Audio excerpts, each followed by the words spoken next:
Yeah, I'm ready. Alhamdulillah.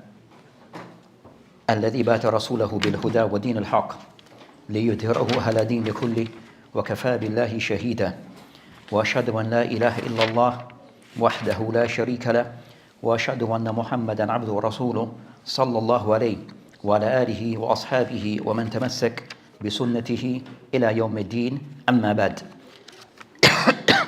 So it's been mentioned that today inshallah ta'ala that will be changing from our normal topic of discussing the book Muqtada Sahih Bukhari, and that will be discussing concerning the topic that the topic regarding as referred to regarding evolution of the madhahib or evolution of fiqh.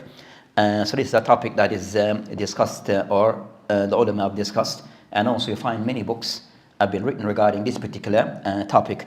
So generally concerned the books that have discussed this topic that they refer to as either madkhal. So for example, we have this book as an example that is called Madkhal ila al-Tashri' wal-Fiqh al-Islamiyya, and it is written by Umar Sulaiman al-Ashqar. So it's a book that is now taught in certain universities regarding an introduction regarding those who study fiqh, regarding what are the things that they should be aware of regarding concerning how the madhahib, how they developed and came into being. And also you have others, so that's concerning, so of those who mentioned this topic as a madkhal ila al-fiqh al-Islamiyya wal madhahib al-fiqhiyya.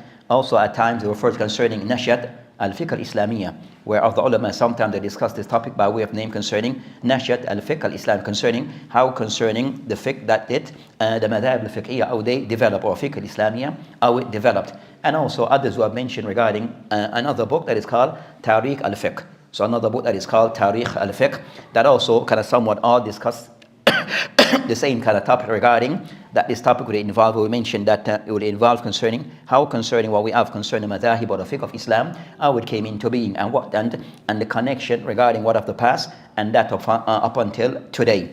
So we're trying to discuss this particular topic, and also you'll find that this topic in Islamic universities and also colleges and place of higher learning, that this will be a topic that is discussed. So to be one of the subjects that will be studied regarding concerning as a part of fiqh, that the student that he should be aware regarding how these mazahib came into being, and how, and where everything started and where things are at today.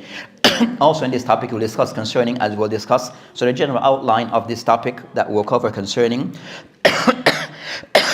this matter regarding concerning the development of fiqh, or what is referred to as evolution of fiqh. We'll find that Sheikh Bilal Phillips that have written a book, or Dr. Bilal Phillips that Hafidullah, that have written a book on this topic. So of those like in English that have tried to discuss this topic, so the person can understand regarding how these madhahib came about, that he kind of somewhat tried to cover this topic in that particular book. So something that one can read to get some more insight on this topic, and also whatever works are out there regarding online that is done in a academic manner. So those works that are done in academic manner, so the person get a full understanding, or a proper understanding regarding how the fiqh, how the madhahib, how they came into being and how they were developed, and the different things that are involved. So regarding concerning this topic, what will be covered or normally covered, that will cover concerning as for al-fiqh al-Islamiyya, or fiqh, that will mention concerning al-fiqh in this context will be more discussing or restricting regarding as for the madhahib al-sunniyya. So more so we're discussing concerning al-madhahib al-sunniyya. As for others, then they won't be a part of our discussion in most part. So also regarding concerning this topic, that the ulama rahimahullah are those that are the bahithin, are those who have the researchers who have written on this particular topic, that they have somewhat divide regarding concerning the development of fiqh or evolution of fiqh into different areas. So one, they mention concerning al-asl and-nubuwah, so regarding concerning the time of the Prophet, or during the era of the Prophet ﷺ, regarding how the fiqh started then. Second, they'll discuss also regarding al-asl, al-asr al-khulafa al-rashidin, so regarding concern the time during the khulafa al-rashidin and the kibar of sahaba. So that will be the second stage. So the first stage is the stage of the Prophet ﷺ during that time of Nabuwah. The second stage regarding al-fiqh, regarding the next stage is regarding concerning al-khulafa al-rashidun, concerning Abu Bakr, Umar, Uthman, Ali, and the kibar of sahaba. Then the third stage will be concerning that al-asr, al-sigar al-sahaba, wal-kibar al-tabi'in. So after the sahaba, period of the Khulafa, then the era concerning the Sigar al-Sahaba and also Kibar al-Tabi'een, regarding concerning how things developed during that period, and also regarding concerning that the next stage would be the fourth stage regarding this development, regarding Ad-Dur al-Fikr al-Rabi', regarding Al-Asr al-Tadween wa Imatul Mujtahideen. So after the fourth stage will be concerning the period or the time regarding concerning Imatul Mujtahideen, and also concerning that the Tadween of fiqh, concerning books start to be written regarding concerning matters relating to al-fiqh. Then after that you have concerning that Ad-Dur al-Khamis, which will be concerning Ad-Dur al-Asl, al-Jumud, wal-Taqleed. Then also the next stage will be concerning the time period. We'll find that regarding concerning fiqh, that in most part it went in a stage regarding Jumud, where people can somewhat become more fixated upon a particular madhab, and also second regarding at-Taqleed wa ta'assub. So also fiqh went through that stage, or a time where the ulama where they went regarding concerning was said al-bab al-ijtihad, also where they close the bab, the doors to ijtihad, where a person is to be attached to a madhab and is not to go outside this, nor or to think about doing concerning matters concerning al-ijtihad. And that's concerning of those stages, the different stages that will be covered. So hopefully inshallah ta'ala that we're able to cover all of this if need be. And also of this stage regarding concerning the more the area that we might discuss more in detail, regarding concerning that more of a detail regarding concerning the fourth stage regarding Al-Asr al-Tadween wa Imatul Mujtahideen. So regarding concerning that stage, which is the stage regarding now fiqh, that the books of fiqh start to be recorded, and also regarding concerning that era of the al-Mujtahidun, the era of those Mujtahid, that also regarding concerning the emergence concerning al-Madhahib al-Arba and also others. So we have then Madhahib al-Arba, that is known, and also other madhahib that existed then, and so we'll be discussing concerning that more in some details hopefully inshallah ta'ala. So also regarding, so in starting, as to based upon the structure that we have outlined, that so the purpose of studying this one, so the purpose of studying this is for the person I'm concerning the historical events regarding our concerning that what we have concerning al-fiqh, how it developed. So the person known historically and Islamic from an Islamic perspective regarding concerning how these madhahib, that how they came into being and how they were established, and what were the things that were involved. Also the person get to understand regarding studying these madhahib, regarding also the person get to understand regarding for each madhab, regarding those things that are particular to them. So each madhab that and each time period, that will find certain things that are particular to that time period. So those things also the person get to understand, and how that impact or influence regarding the madhahib. Also of other things that will be that the person get to appreciate regarding concern, that we get to appreciate regarding that we have ulama al-mujtahidun that who put their efforts regarding trying to understand concerning of fiqh. So and how they approach concerning fiqh, and also we discuss concerning matters regarding asbab al-khilaf, concerning the reasons why we find some ulama that why they fell into differences in certain masail, and what is referred to as was said a madhab. What does that actually mean? We said this is a madhab of fulan wa alan. What does this actually means? And also we discuss concerning, hopefully, regarding concerning what are some of the statements of the ai regarding holding to a specific madhab or to their statements. So that inshallah ta'ala give us a breakdown regarding what to be covered regarding this matter. So in certain stage that we kind of somewhat will be somewhat more straightforward, but just for the sake of a part of the discussion, that certain things we mention. So regarding concerning starting from the first stage, regarding ad-dur al-awwal, regarding concerning al-fiqh.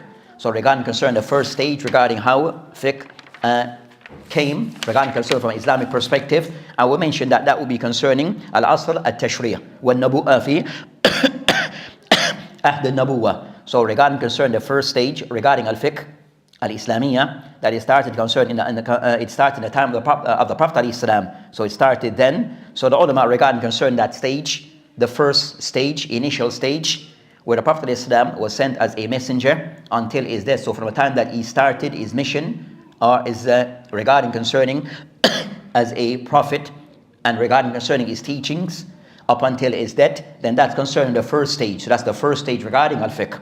So the Prophet ﷺ became the person of reference but then the Sahaba were present regarding they were the ones who were taking on concerning those things that occurred then. So as for the first stage, that the ulama, they are the ba'ithun, are those who have written on this topic, they refer to concerning ad-dur and nasha wa tahsis. So we're concerned that is the first stage. Also refer to concerning al-asr al-nabuwa.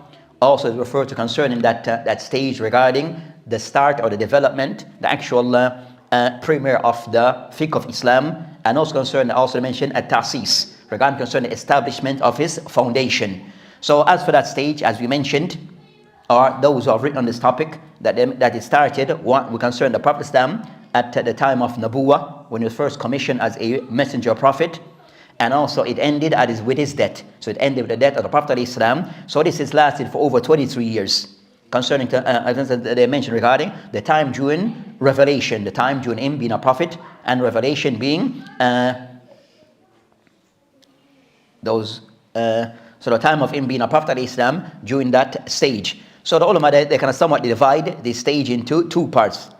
Marhat al-Makki wal-Madani. So regarding that this stage is divided into two parts, or two sections.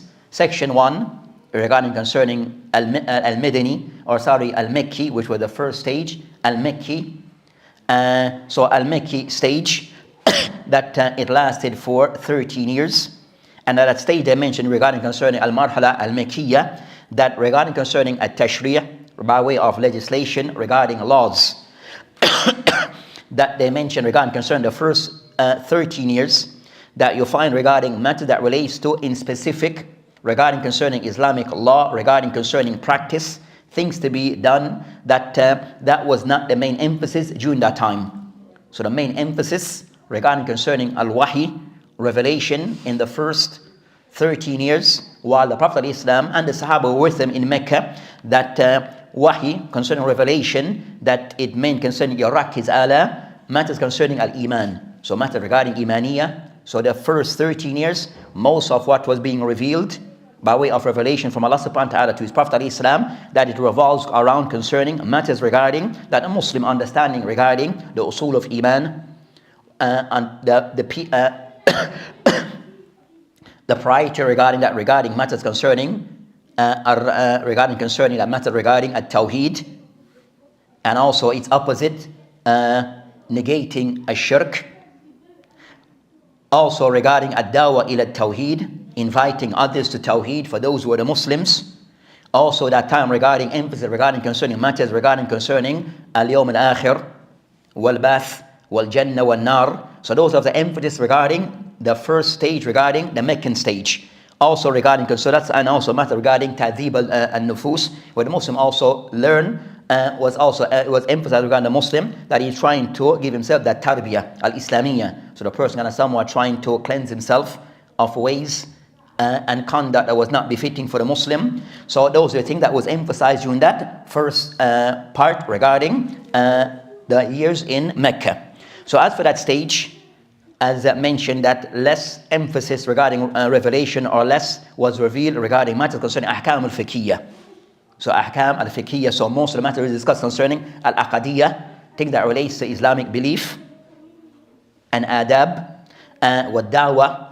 As for regarding concerning matter that relates to at-tashri' ahkam al-fiqhiyya, matter that relates to ahkam regarding as-salat and the likes, that in that stage, early stage, that in the latter years, while in Mecca, then matters regarding salat was revealed. So of those ahkam that was revealed in Mecca in the latter years with Isra wal Mi'raj, then and the ulama have a discussion regarding exactly when was Isra wal Mi'raj, but during that time it was in the last half of those years in Mecca that salat was, as mentioned, salat was kind of somewhat, the rules concerning salat was revealed. So salat was somewhat revealed in a general way regarding the Muslim, that he should pray, and the Prophet Islam should pray. But as for the details, and even during that time when salat was revealed initially, that a Muslim that they would pray, for example, each salat was like dhuhr was rakatain, asr rakatain, maghrib thalatha, isha rakatain. So that stage, it was somewhat a bit different from what we have finally. But regarding that stage, salat was revealed or instruction regarding praying was generally revealed during that time in Mecca, but not in a detailed form as we have it later. So initially, so that's concerning the Meccan period. That's the first stage regarding the Meccan period. And I said that was the stage while the first 13 years while they were in Mecca, which is the ulama mentioned before Al-Hijrah. So what is referred to as the Mecca period, that was before Al-Hijrah. So anything that occurred before that time, then that is said to be from the Meccan period. As for the next stage, regarding the next stage is the stage concerning Al-Madani. So the second stage of those 20, the next stage is referred to as the Madani stage, which was the Prophet Islam, the time that he spent in Medina, the time when he made Al-Hijrah from Mecca, and then was established in Medina, and that lasted for over 10 years. So his time that he spent in Medina, that lasted for 10 years. That time, things had somewhat changed in Mecca. The Muslims were the minority. Also in that time, they didn't per se have a dawla. They were living side by side with the kuffar. They were the ones who were the weaker ones in the community. Also in that stage in Mecca, that also the Muslims were somewhat the ones who were in that stage, which is more so a dawah, and not kind of somewhat to so that more concerning dawah, and for the Muslim general kind to understand more about matters concerning al-iman and to avoid shirk and the likes. As for in Mecca, in Medina, then the circumstance or situation change. So those 10 years in Medina, then the Muslim when they arrived in Medina, the Prophet ﷺ with the Sahaba that who made hijrah along with him, that by that stage that they are now established, now at a state. They now have a state, a country to govern. So with this now, Allah subhanahu wa ta'ala, the revelation still continued, which was concerning matters that now start to be discussed regarding things in general, regarding concerning matters relating to ibadat, also matters regarding mu'amalat, matters regarding as-suluk. So matters regarding revelation then more start to take on now a more broader aspect of things regarding. It will cover concerning ahkam al-ibadat, which include concerning as-salat, as-siyam, was-zakat. Also regarding mu'amalat, regarding concerning matters regarding ahkam al-nikah wa-talaq and the likes as those things. Also regarding matters regarding as-suluk, and also matters also regarding at-tawheed was still being revealed. So those are the things that in the Madani period things change. We're concerned the ahkam of Islam now start to be more broader, and also start to involve things regarding al-amaliyah, things regarding ibadat, and things of the ahkam concerning al-amaliyah, things regarding the actions of the Muslim. So at that stage in Medina, that those who have written on this topic, they mentioned that it has certain things that can somewhat distinguish it. So certain type of distinguishing features regarding concerning in that stage, regarding concerning that early stage or that stage of those things regarding concerning a matter concerning a tashri', that as for a masadir, as a source of tashri' in Islam during the time of the Prophet Islam, they find that one of those things that was particular during that time in general, in brief, one, the Prophet Islam was present with the people then. So he was living side by side with the people regarding that he himself, as revelation was being revealed to him, and also he's communicating this to the people, and they're acting and taking on these things, and also himself alayhi salam being also an example by also applying those things. So of those things that was somewhat of the distinguishing features during the time of the Prophet Islam regarding concerning at-tashri', that al-fiqh, that he alayhi salam was present with the people alayhi salam. So the Prophet alayhi salam was present with the Muslim, and also as he's teaching them, also he's himself applying those things that is being taught. Also he being present, that he also have various roles. He became the main source or the source of reference. So he became the source of reference regarding any matters. So of that he will be the imam to lead the 5 daily salah, salatul Eid, and any other salat, al-jama'ah, he will be the one to leave. Also he was the head of the state, and there the dawla was established, so he became the rais, the head of state. Also he will take the roles of being a mufti, so when they have any question they'll return back to the Prophet ﷺ, and he'll give the answers. Also muallim, that the one who will be teaching the people. Murabbi, the one who's cultivating the people. He was also the Qadi. So he had all those roles. So one individual taking on all those roles. So also of those things, so he took on all those roles, so he became the main reference regarding any matters. Of the thing, the second of those things that is particular to that period, that with a time concerned Nuzul al-Wahi. So of those time regarding concerned Nuzul al-Wahi, and Wahi in this context will mean concerning Quran was Sunnah. So during that time regarding Nuzul al-Wahi, during the time of al-Nubuwah, that of those things that the Quran revelation would include Quran and also a Sunnah. And those two became the two main source of tashri'. So Quran was Sunnah became the two main sources regarding a tashri'. So any matter will be discussed, those two sources will be the source of reference regarding matters regarding a tashri'. So they became the two asasiyan regarding a tashri'. Also of those things that they mentioned regarding that there was a discussion between the ulama regarding, so those who became the main source regarding Masadir al-Islam, regarding al-Wahi during that time of the Prophet Islam. So Wahi continued until his death, Islam. Also, they mentioned regarding of those things that was particular during that time, or of those things that stand out during that time, of the Mayzat of that time regarding Tadarruj fil Ahkam. So regarding concerning the Ahkam being legislated during that time of the Prophet Islam, but the method and the approach that was used is regarding Tadarruj, which was thing being done on a gradual basis. So a progressive concern that's done in a stage by stage system. So that was the stage concerning Tadarruj. So regarding Tadarruj, the ulama have mentioned it in two parts, or two ways, methods. So Tadarruj, things being done in a stage by stage and a gradual basis regarding concerning Ahkam al-Islam. Tadarruj regarding at-Tashri' umuman. So Tadarruj fi Tashri' umuman. What does this mean? That regarding concerning Tadarruj fi Tashri' umuman, that regarding concerning the Ahkam of Islam, that everything was not revealed in one go, overnight. So regarding concerning the Ahkam of Islam as a full package, Salat, Siyam, Zakat, Hajj, Nikah, Talaq, and all of the things that we have concerning matters regarding jihad and all those things, it was not revealed in one go. So concern, so of the first, so Tadarruj even in those matters, so things was being revealed gradually. Things were revealed gradually. So that's concerning the first general way regarding Tadarruj.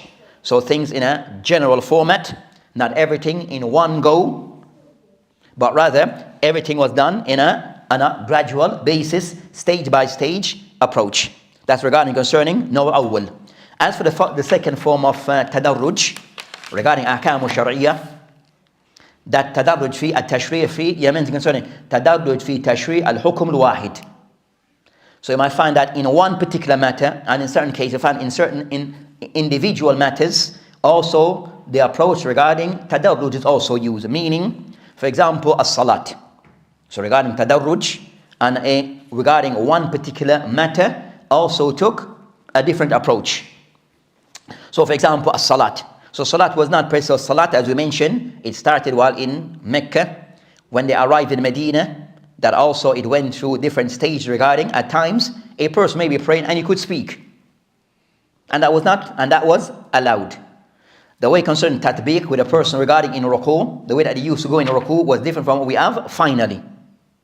So you find that concerning that matters regarding that, I will mention that Salat, that initially it was Rakatain in most part. So you find Salat, it developed from what it started with until what it ended with. It's the same thing regarding a Siyam. So they mentioned regarding that Siyam, when it originally was revealed, that concerning that Siyam, that Siyam also went through different stages. So what we have now as a final result, it went through different stages regarding a Siyam. So Siyam, as we added today, initially, that the people, it was revealed where if you wish to fast, you fast, and you pay it'am, Then Ramadan, then so it went through different stages regarding as-siyam until we have what we have today. So you find concerning, even for example, al-khamr, drinking concerning shurb al-khamr, also went through stages. So you find the ahkam regarding concerning a single matter, regarding concerning it went through also tadarruj. It went through tadarruj as the people can saw as a form can somewhat to give so it went through different stages until you have the final stage where we have finally. Then also regarding of those things that occurred during the time of the time of during that time of Ahd al-Nabuwah, that the Prophet Islam, as Quran was being revealed, that as it was being revealed, also the Quran will be recorded. So the Prophet Islam will have the Quran. So the Quran as Jibreel alayhi salam reveal the Quran to the Prophet alayhi salam. Then the Prophet Islam would recite it to the Sahaba. Then he'd also have the people to memorize it, and also he had individuals who will record it. So also he had individuals who would record the Quran. So recording of the Quran is started in the early stage. So of those people who are known to have recorded the Quran, they call concerning Kutab al-Quran, that amongst them we have Abu Bakr, we have Umar, we have Uthman, we have Ali, we have Zayd ibn Thabit. Am I going too fast? So some things is somewhat. So after Kutab al-Wahi, we have Abu Bakr, Umar, we have Abu Bakr, Umar, Uthman, Ali, Zayd ibn Thabit, Muawiyah ibn Abi Sufyan, Ubay ibn Ka'b, Rata'ala anhum. So those of amongst those who were, so that were of those who recorded the Quran, because of those of Sahaba that they could have, they knew how to read and write. They knew how to read and write. As for the second, so that's concerning in still trying to preserve the Quran. So the companions, they'll memorize the Quran by heart, but also a form of recording was also done. A form of recording of the Quran was done. So as I find out in the time of Abu Bakr Siddiq, I will discuss later the Quran that was already recorded.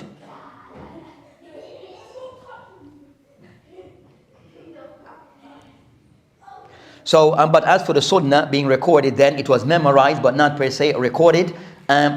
Recorded to that extent. As you have a discussion regarding concerns. So, as for the Sunnah, that recording during the time of the Prophet, some Sahaba written certain things down, but it was just minimal recording of the Sunnah. So as for the Quran, though, it was recorded. That's concerning the first stage briefly. That's concerning the first stage regarding at-tashri'. So it's the first stage. The ulama more prefer to refer concerning at-tashri', regarding concerning things concerning the legislation of Islam being put in place. And of the main sources that was established then was Wahi, Quran was Sunnah. During that time, regarding the Prophet Islam, that salam, regarding concerning as a form of legislation regarding what we refer to as ijma. What we refer to as ijma between the ulama, a consensus between the ulama, that was not in play. As the main, as says, everything go back to the Prophet Islam. So ijma was not per se used or applied. A discussion between some ulama regarding that in the time of the Sahaba, the time of the Prophet Islam, where some of the Sahaba were allowed to give ijtihad on certain matters, it did occur. But in some of those cases, they refer back to the Prophet Islam, and he would either correct them or agree with them. But you had some level of ijtihad from some of the Sahaba. So that's concerning the first stage, which is Asr and Nabuwah. The second stage regarding concerning at-tashri', and said this is the build-up or its development. The second stage of this dimension, Al-Asr, Al-Khulafa Al-Rashidin, concern the time of the Khulafa Al-Rashid. And that it include the time of the Khulafa Al-Rashid, Abu Bakr, Umar, Uthman, wa Ali, wa Kibar al-Sahaba. So that will include during that time of Abu Bakr Siddiq, Umar ibn Khattab, Uthman, Ali, wa Kibar al-Sahaba. So that time, radiallahu anhum, that it started concerning from the time of the death of the Prophet Islam, and it lasted up until around the 40th year of the Hijrah.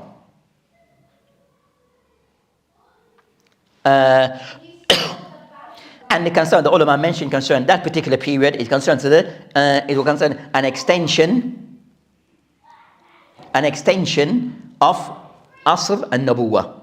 And that is taken from the hadith of the Prophet mentioned, alaykum bi sunnati wa sunnat al-khulafa al-rashidin al-mahdiyin tamassaku biha wa addu alayha bin nawajid.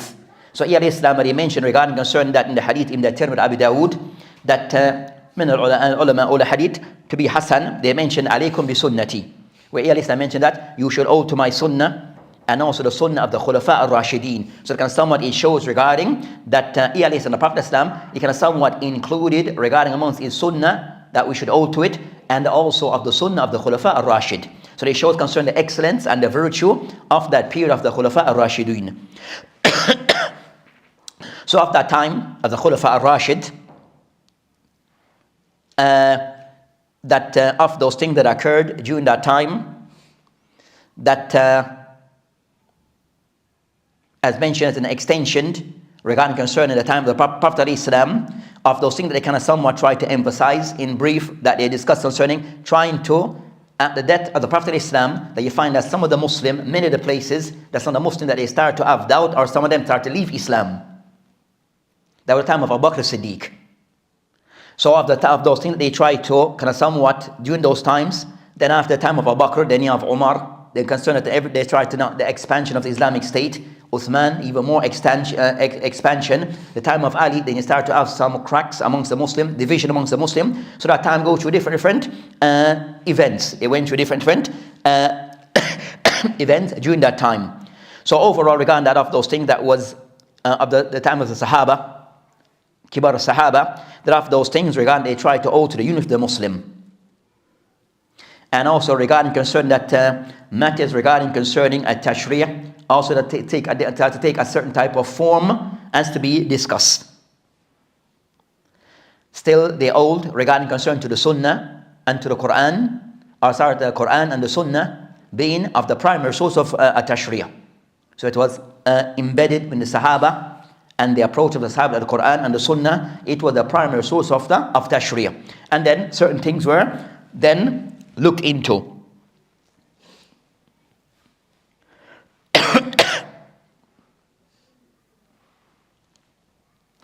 They mentioned regarding the time the Sahaba, Kibar Sahaba, of those things that they were very careful regarding giving fatwa. So those times regarding the Sahaba, regarding concern that even you find that things that were new, that the people were facing as the Islamic State expand and people are embracing Islam, then also they come with questions that they needed the answers for. So you find that certain things questions start to be posed, or things to be looked into or to be investigated regarding matters regarding al-tashri'ah, regarding concerning al-fiqh. It is mentioned by some of the but the Sahaba, they were very careful regarding giving fatwa and even narrating hadith. They're very careful regarding, and they will prefer that someone else take the responsibility to pass it on to someone else. But as we mentioned, or it is stated regarding concerning of those things, tawassat ad-dawla, concerning the Islamic State start to be to expand, especially in the time of Uthman ibn Affan, and many people start to enter into Islam, and with this it comes with dealing with those issues. So as mentioned, so of those things that during that time, in the early days, the Sahaba, from the time of Abu Bakr and the time of Uthman, that they tried that time of Abu Bakr, Umar, and most in the time of Uthman, that can someone try to put some effort regarding that to, as I said, Jamul Quran, which is, let's make the Quran into a single book. So they ensure that during the time of Abu Bakr, Umar, and Uthman, as many people enter Islam, also that kind to have an impact regarding the people who were Ajam, they were people who were foreigners, not Arab tongues, and that also how they recite the Quran, that there were somewhat very certain things that changes start to occur. They were mindful of this also. Many people who said the Qur'an, or members of the Quran from the Sahaba started to die in the battles. So that's somewhat the idea came about collecting the Quran and making it into a single book, and that was complete in the time of Uthman ibn Affan radiallahu anhu. And bear in mind concerning when an idea came about regarding putting together Quran, even some Sahaba was somewhat cautious about this. Even some Sahaba were confident because the Prophet didn't do it. So they were somewhat very cautious about doing this task, but the Prophet himself didn't per se did of this. But eventually that this was carried out and done. This was carried out regarding Jam' al-Quran during the time of Uthman ibn Affan radiallahu anhu. Also during the time of Sahaba, that there was not per se much differences that occur regarding concerning matters. Due to the system that they had in place. So and also the differences and some differences did occur, but the Sahaba, they had certain principles in place regarding that they had the utmost respect for each other. They had the utmost respect for each other. Also, they kind of somewhat know concerning that, and also they kind of acknowledge the position and the rank that they have amongst themselves. And know concerning that, also known who were the people that said the senior amongst them. Known who were the people said to be the senior amongst them regarding ilm, regarding concerning knowledge. And also having ihtiram, and also having that type of respect regarding concerning the people of ilm. And them being the primary reference regarding matters. So they refer to each other, and also they refer to each other. And in most cases they try to, if they in the early stage, that they'll always, rather than trying to give a single opinion, that they'll try to also gather each other and discuss the matter. They'll gather amongst themselves and discuss the matter, and then come to a final conclusion after discussing the matter with each other. So you'll find concerning that in the time of Abu Bakr or Umar, especially in the time of Umar, because the time of Abu Bakr, it lasted only for 2 years.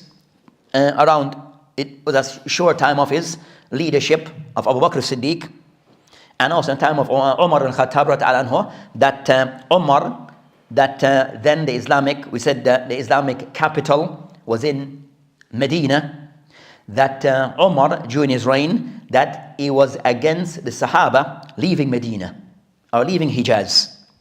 So Umar al-Khattab, concerned the senior Sahaba, that were people of reference regarding their knowledge, that he didn't per se he wasn't for them leaving except for cases of need.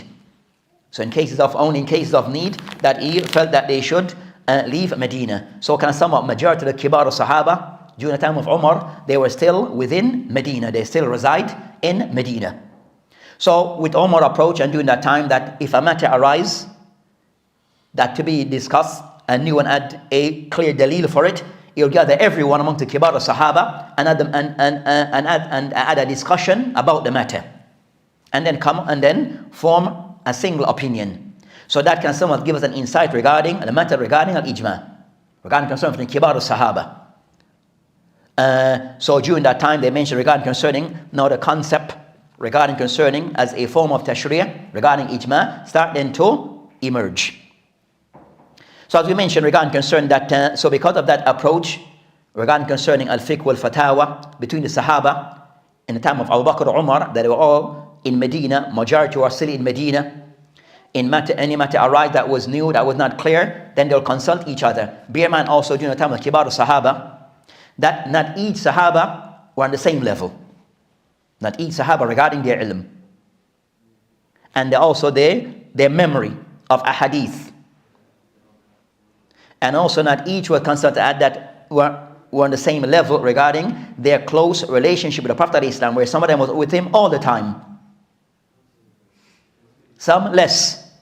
So each concerned, so the Sahaba were not per se regarding ilm. For us to understand, they were not considered to be, each were considered to be on the same level regarding concern their ilm. So those also, so we said, we mentioned the Kibar Sahaba regarding their knowledge. So regarding concerning, and also regarding concerning the matters regarding Nasikh wal Mansukh, we find that some Sahaba, sometimes they get to understand certain things later, but it was abrogated. Some were not aware at that time of that particular hadith. So those things also occur between them. But the knowledge, so that's concerning that during the time of the Sahaba, for us to understand and to be mindful that they were not on the same level. So with this that they mentioned regarding concerning, so during the time of the Sahaba, regarding concerning al-masadir al-tashri', regarding source of Islamic law, of the primary source of Islamic law with the Sahaba, that they had one, al-Quran. Second, as-Sunnah. Of those things that start to be used as a source that they refer to as ijtihad al-rahi, where concerned that the companions giving their ijtihad, so giving their judgment on certain matters. So ijtihad, or look at the matter, al-rahi with the Sahaba, nam, it includes concerning al-qiyas al-sahih, istihsan, bara al-asliyah, sadd al-dari'ah, al-masalih al-mursala. This was for them what we call al-rahi. All those things, but eventually they said those things that became separate matters regarding at-tashri' later on, but with Sahaba concerning al-rahi wal ijtihad, all those things was a part of it. So outside the Quran, the Sunnah, when they said the word al-rahi with the Sahaba, it takes on a meaning concerning concerning al-qiyas as-sahih, istihsan, bara al-asliyah, or istihsab, as-sadd al-dari'ah, al-masalih al-mursala. So they also, so for example, regarding concerning gathering the Quran, the Prophet didn't do it. So they saw it as a maslaha in gathering the Quran as one book. And other thing that was established by Umar regarding concerning putting certain things in place regarding having like people posted as an army, putting certain things in place.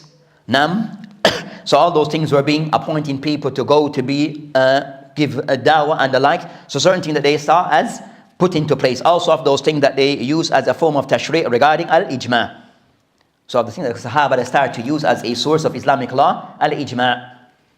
So I mentioned that ijma' regarding concerning that, ijma' concerning that where Umar, especially in the time of Umar, that a matter arise that was of importance, then he will gather all the Sahaba, who said the kibar Sahaba, and have them to look at the matter and then come up with a single conclusion.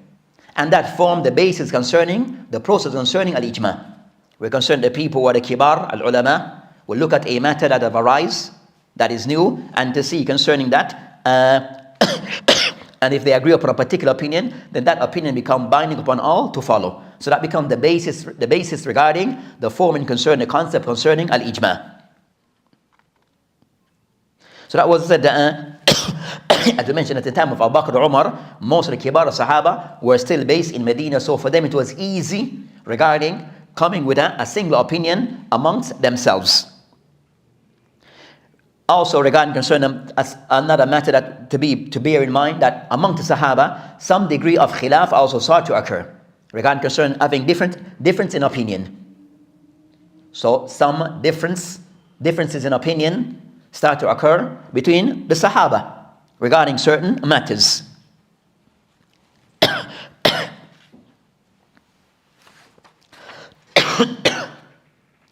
So with this that they mentioned regarding concern that, and I was mentioned, so of those things to understand regarding concern that with the Sahaba, regarding concerning matters regarding al-futya, wal-fiqh, wal-ijtihad, that was not something that every Sahaba were of that level.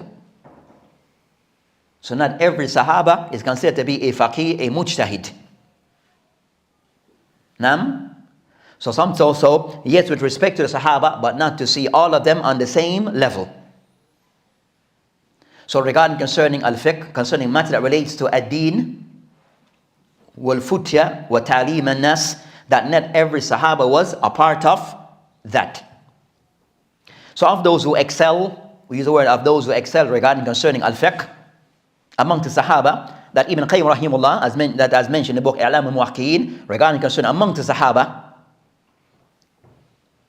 that as for those who excel as being the fuqaha, were just over, he mentioned regarding concern that they put them into 3 categories and didn't exceed, if my number I mentioned concern that over 130 Sahaba were considered to be the fuqaha among the Sahaba.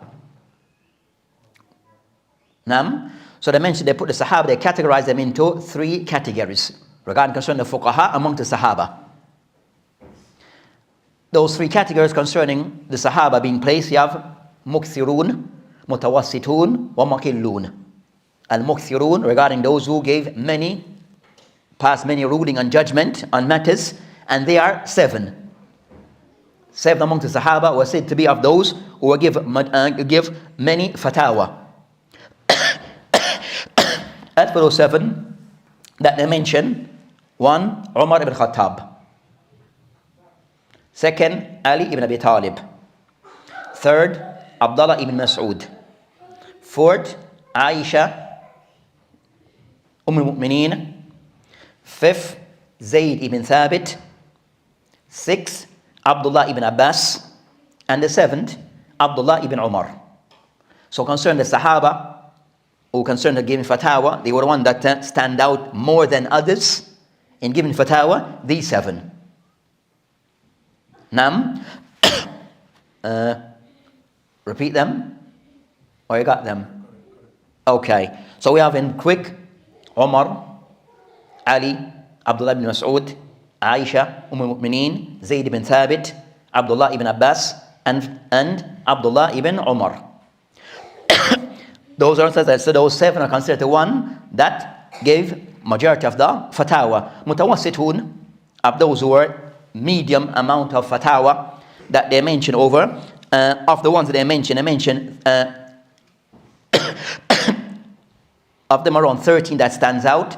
Amongst them, we mention some, not maybe all. Abu Bakr as-Siddiq, Salama, Anas bin Malik, Abu Sa'id al-Khudri, Abu Hurairah, Uthman ibn Affan,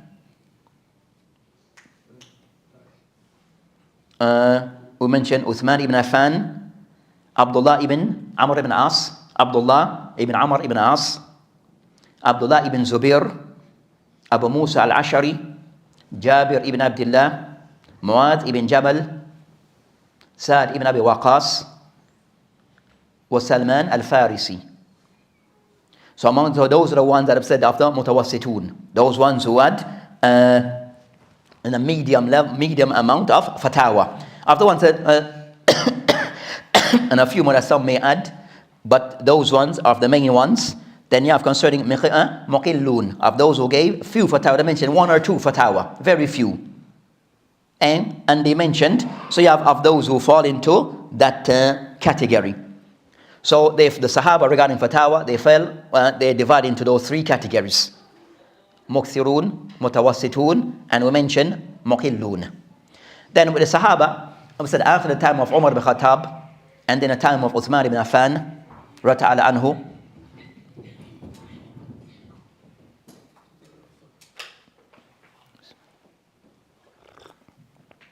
So in the time of Uthman ibn Affan, as the Islamic State started to expand, Uthman approached that he gave some rukhsa, was much more lenient regarding, give some permission, regarding that, because the Islamic State started to expand, that regarding concern that in those different places they needed people to teach. So Uthman anhu, that he allowed for some of the Sahaba to start to travel and to go to those places and to teach the people. But overall concern the Sahaba, as they started to travel different regions, that they fell into regarding concern that they have certain, we said, use the word madaris, or places where certain Sahaba became of the main reference in certain regions. Certain of the Sahaba became of the main reference in certain regions. So of those Sahaba became like a main reference they mentioned regarding concerning that they placed them into like 3 main regions. The region regarding Ahli Medina, of the main of the Sahaba who became the people were the main teachers of that region concerning Medina. They mentioned Zayd ibn Thabit and Abdullah ibn Umar. So at the time after Uthman. So in Ali Medina, regarding of the main people regarding al-Fatawa, Zayd ibn Thabit wa Abdullah ibn Umar radiyallahu anhuma. In Mecca, of the main reference in Mecca, Abdullah ibn Abbas. And then in Iraq, in the region of Iraq, of the main reference regarding Fatawa were teaching, Abdullah ibn Mas'ud.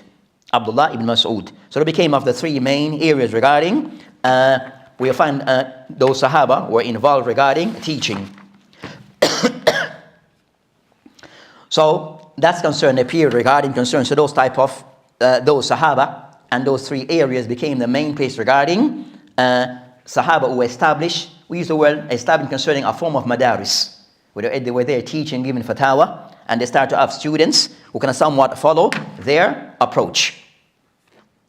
So that leads to the next stage, which will be the what? What stage? The third stage. That's right.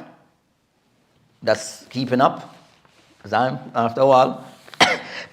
So the third stage, if we're correct. So the next stage regarding concern that we said we finished with the Kibar al-Khulafa al-Rashid and the Kibar al-Sahaba. The next stage after this will be Sigar al-Sahaba wa Kibar al-Tabi'in. Kibar al-Sigar al-Sahaba. And that started that period the ulama mentioned regarding I mentioned concerning it started concerning the 41st year of the Hijrah up until 130 something al-Hijri. That became the period that is referred to concerning Sigar al-Sahaba and the period of Sigar al-Sahaba wa Kibar al-Tabi'in. So the Tabi'in, when I say Sahaba is clear concerning what we mean, as the Tabi'in became the students of the Sahaba, the students of the Sahaba. During that time, that also refers to concerning that said that ad-Dawlatul Umayyah was what was established in the time of Muawiyah, and then his family line became the ones who were the head of the state. That lasts for that time, we said from the time of the 41st year of the Hijrah up until just over 130 something, that they were the ones who were somewhat in charge. Started with Muawiyah ibn Abi Sufyan radiyallahu anhu. During that time, certain things that also very important time period regarding concerning at-Tashri'ah, regarding concerning Tariq, the history of the Tashri'ah of the law of Islam, also that became of that of certain significance during that time. So they mentioned regarding concern that we find that it became like during that time regarding concerning al-fiqh, that during that time they kind of somewhat try to hold to the path of the Sahaba. So you have the Sigar al-Sahaba and the Kibar al-Tabi'in, that they kind of somewhat try to hold firm to regarding concerning al-Masadir, regarding ihtimad fi tashri', regarding all into the Quran, to the Sunnah, the Ijma' / Qiyas, and also during that time, during that period regarding the Sigar al-Sahaba or Kibar al-Tabi'in, also they kind of somewhat use that also they start to use as a reference regarding Aqwal al-Sahaba, al-Kibar al-Sahaba. So during the time of the Sigar al-Sahaba and the Kibar al-Tabi'in, of those things that they start to use as a reference regarding concerning Tashri'ah is referring back to the Aqwal of the Sahaba that preceded them, of the Khulafa and the Kibar al-Sahaba, regarding their fatwa. So now they introduce regarding, as a reference regarding, looking to see what was said by Abu Bakr, Umar, Uthman, and the Kibar al-Sahaba who preceded them. Also with that time, that we find concerning that amongst the Muslim, those who were present then, that concern that that al-khilaf started to become more widespread regarding concerning matters regarding ahkam, regarding concerning during that time, that the khilaf become more widespread regarding concerning in usul al-furu', as referred to as regarding concerning ahkam. So regarding the khilaf start now to have an impact regarding the Muslim regarding, so said during the time of Uthman and after Uthman, then we have Ali. So in the time of Uthman, certain type of problems start to arise. Then time of Ali, then also problem like a split start to occur. Emerging during that time, we find that the Khawarij start to emerge. Tashayyu start to emerge during that time, type of thing. So that was still in that time, the people concerned denying of Qadr, the Qadariyah, in time of Ibn Umar. So in the time of Sigar al-Sahaba, Kibar al-Tabi'in, those type of groups start to emerge. That's concerning Aqadiyah. But also our discussion more is regarding fiqh. But sometimes those things impact regarding al-fiqh.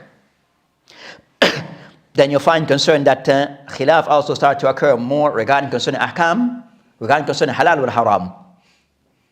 So regarding concerning ahkam wa shari'ah, so those things also, the differences also start to increase amongst the Muslim.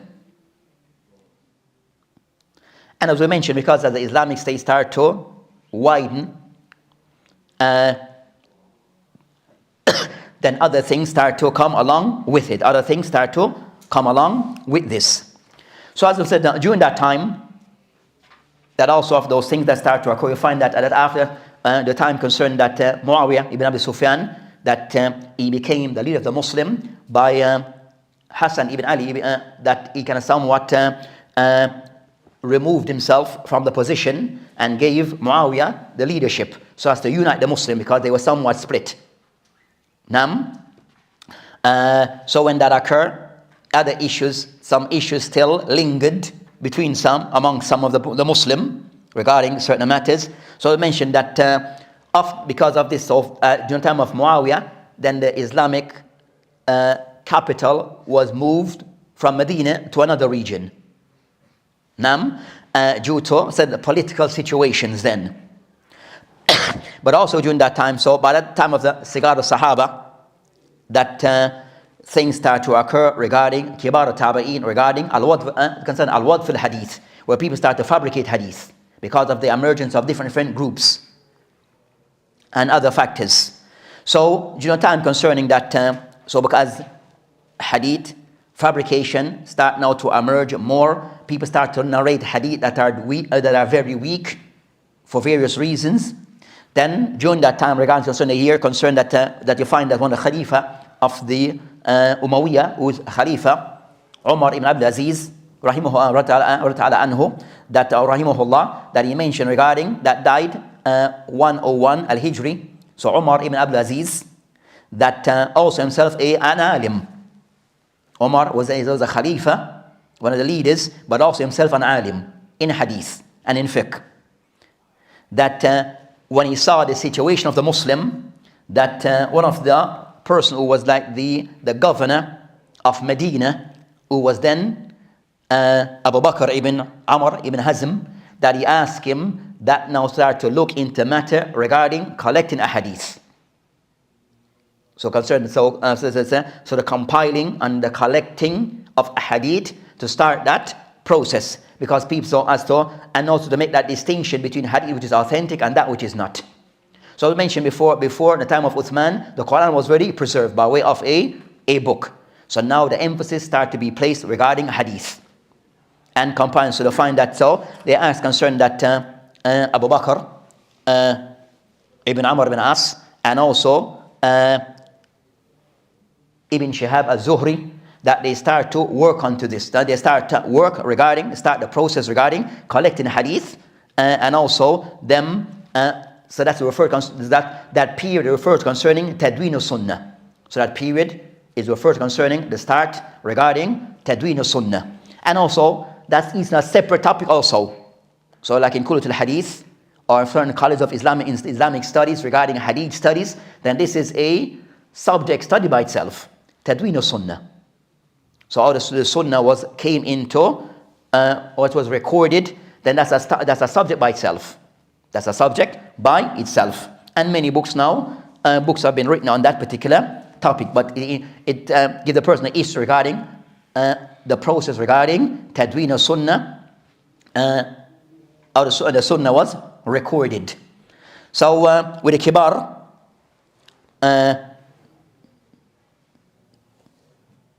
so after that process also it started regarding concerning of those of the ulama who were given in charge. So Umar ibn Abdul Aziz, he kind of somewhat commissioned that Abu Bakr ibn Amr ibn Azim and Ibn Shihab al-Zuhri, that for them to start that process and to use also the ulama of hadith also available then to assist them regarding putting together concerning a hadith together, which was concerned to make a distinction. Said because of concerning people using hadith or making up fabricating hadith, so that process it started. So during that period I mentioned regarding concerning that al-fiqh now start to take a different shape during that time, or start to evolve during that time regarding concerning the time of the Kibar al-Tabi'in. Then of those things that start to emerge regarding concerning fiqh, start now to take a different approach regarding concerning al-fiqh before, at a certain meaning. From after that period, it started to now change its meaning. It started now change meaning regarding how people understand what is said to be fiqh and a faqih.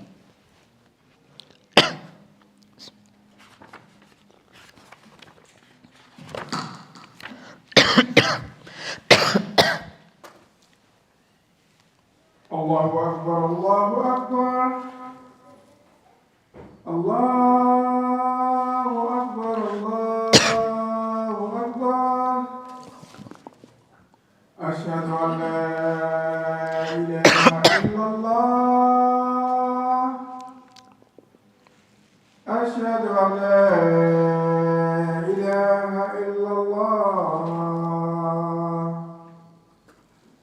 Ashhadu anna Muhammadan Rasulullah.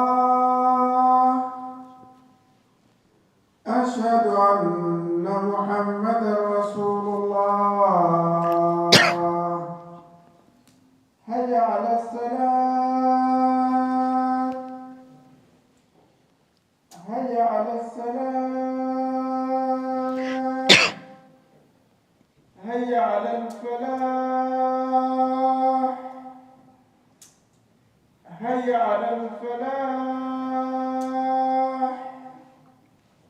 الله أكبر، الله أكبر. لا إله إلا الله.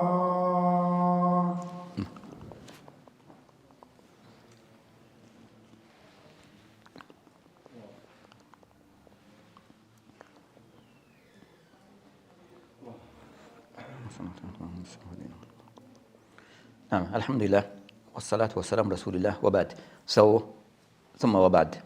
أما بعد. Where are we at? So that reach a stage regarding concerning that we're discussing concerning that at a certain time that the Khalifa Umar ibn Abdul Aziz that commissioned concerning some of the ulama of hadith to start to compile hadith due to concerning that fabrication became widespread, especially concerning Iraq. Because there are a lot of fitna in that area. So Medina, Hijaz, which concerning Medina, Mecca and the surroundings, those areas were much more stable. So as for Iraq, that region, there's a lot of things were less stable. So regarding concerning matters concerning because of different groups that were there, that people started to fabricate hadith and the likes. So it was commissioned regarding now start to gather concerning hadith and to make a distinction regarding hadith sahih from those that are not. So also during that time regarding concerning now from the kibar sahaba, the kibar tabi'in, during that time that of those things now start to emerge during that time regarding al-fiqh.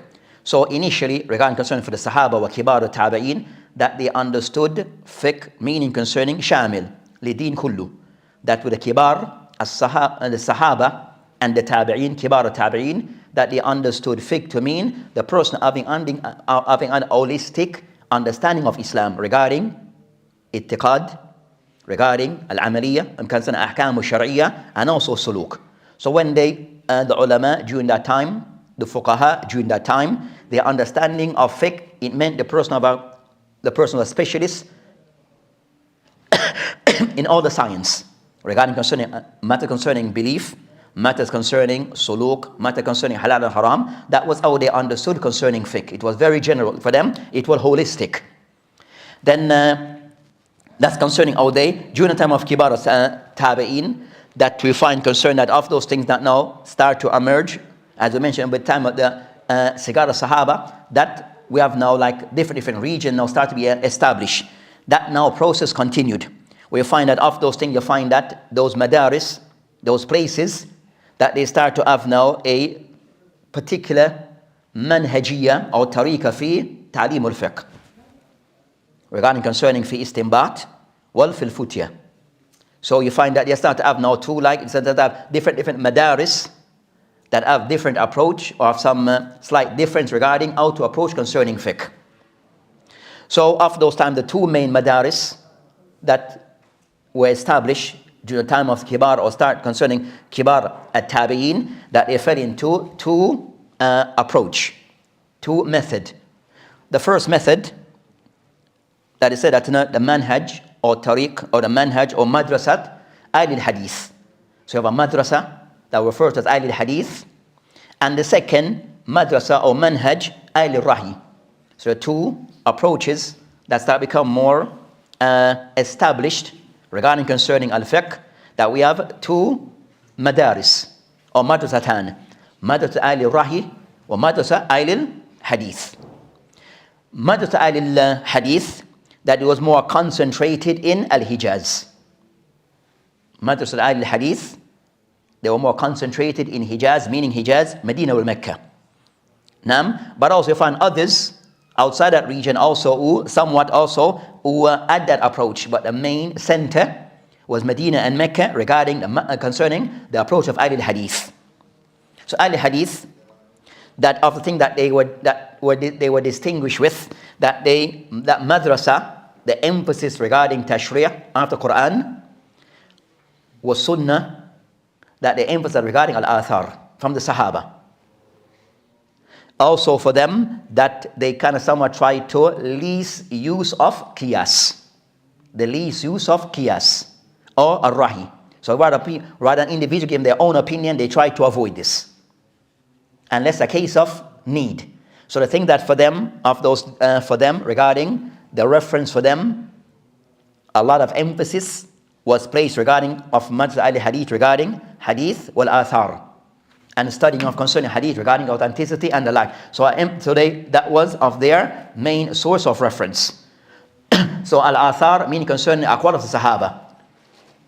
Athar meaning concerning aqwal of the Sahaba. So I said that the basis, or said the location for that was mainly concerning Medina, and also the Imam amongst the Kibar at-Tabi'in of the main of the, and we mentioned their name, we said that of those ones who were like who stand out in Medina, they call them al-Fuqaha al-Sab'a. Al-Fuqaha al-Sab'a. So you have like 7 Fuqaha of Medina that they were the main reference. And the top of them was Sa'id ibn Musayyib. Sa'id ibn Musayyib, rahimahullah ta'ala, who died 94 al-Hijri. So that was that madrasa. Others, and that madrasa said that madrasa were established and had its own approach regarding the emphasis was regarding Quran or Sunnah wal Athar, and others, but that madrasa also you'll find that others who had that approach and follow that madrasa regarding their manhaj, their tariqah, their system of study. It was said of those who follow the system concerning will follow later on Imam Malik, Imam Shafi, and also Imam Ahmad bin Hanbal. So they were more, they followed the path of Ahl al-Hadith. So Ahmad was in Iraq, but we said that madrasa, that it influenced like of those who came after Imam Malik, Imam Shafi, and also Ahmad bin Hanbal and others. As for the second madrasa, madrasa ish, Ali al-Rahi wal Qiyas. So that madrasa, the makan of that madrasa, said the base of that madrasa, the place that was more prominent was in Iraq. That madrasa, its place, its birth was in Iraq, where it was more further away from concerning the place concerning where hadith was. They said no, that concerning Medina where hadith was widespread. In Hijaz, hadith and athar was widespread, used in that region of Medina and Mecca. As for Iraq, they were far away, and also in that region concerning Iraq, they found a lot of hadith fabricated hadith was being used or being spread around. And also different type of fitna that was occurring during that region. So you find the likes of that madrasa, that they were very cautious and had very strict rules regarding accepting hadith. They had very strict rules. That was some of those rules but that they use then. And also that madrasa, emphasis that they use because of their caution regarding concerning hadith, that during that time in Iraq, that a lot of emphasis started to be placed concerning ihtimad al-rahi. They can start using a lot of concerning al-rahi / al-qiyas, analogy. So if they don't find clear text or even concerning hadith that they were somewhat mindful of, then they would go to Rahi at times. They have a hadith that is authentic, but they didn't apply it. And they still use the ijtihad. Because of certain principle that they kind of somewhat followed regarding matters regarding al-Rahi, wal ijtihad. So that madrasa, it kind of somewhat it used a lot of matter, it used a lot regarding al-qiyas. So they became renowned regarding their excessive use concerning al-qiyas.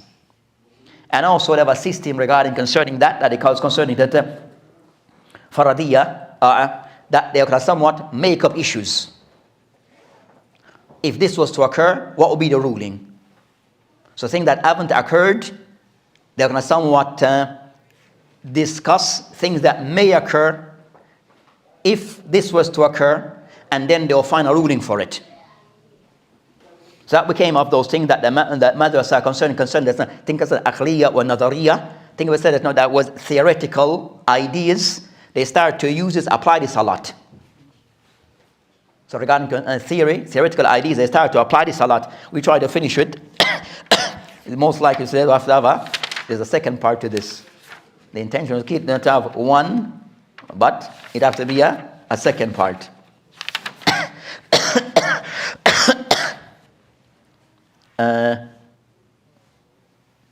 So that became of the distinguishing. So those became the two madaris that amongst the kibar at-tabi'in that became established.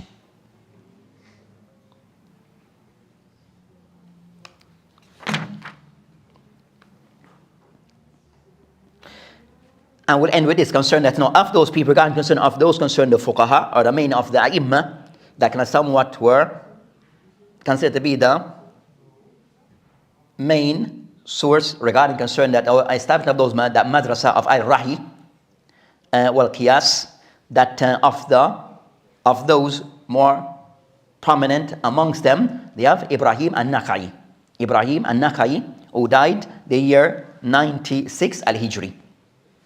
And so we have Ibrahim an-Nakhai. Then of his students, one of his more prominent students, his name is Hamad ibn Abi Sulaiman. So Ibrahim, amongst his prominent student, is one called Hamad ibn Abi Sulaiman, and Hamad is the teacher of Abu Hanifa.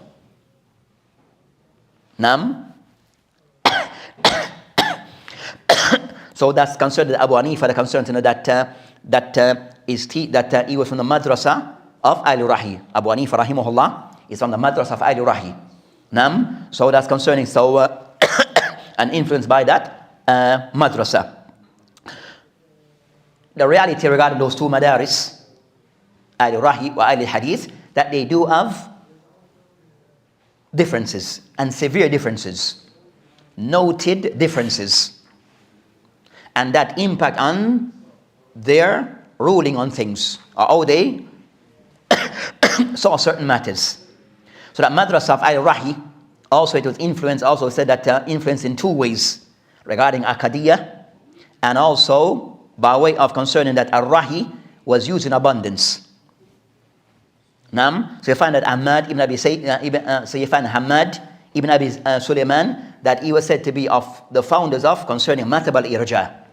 So the Mathab of al-Murja, al-Irja, they call him al-Irja al-Fuqaha or al-Murja al-Fuqaha. He was the sheikh of that Mathab. And that's the sheikh, that's the teacher of Abu Hanifa. So that's why Abu Hanifa rahimahullah is said to be from the Murji al-Fuqaha. And that is thabit on him, that he was of those concerned. So the Murja is a deviant group, but they have different levels. But Abu Hanifa rahimahullah was from of those regarding certain masail regarding i'tiqad that didn't per se in line with that was in line. So they were influenced by matters regarding al-Aqadiyya, that madrasa was influenced regarding al-Irja, and also regarding concerning the usul, as we'll discuss concerning comment that at times they may reject a hadith that is authentic based upon certain principles they followed.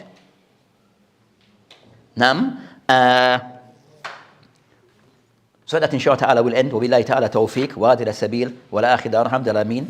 The time now is time for salat. So inshallah ta'ala we'll continue next week, bi'idhnillahi ta'ala. So at 6 o'clock, we'll try to start next week, wa billahi ta'ala, or right after salatul al-maghrib, wa billahi ta'ala tawfiq, wa hadila as-sabil.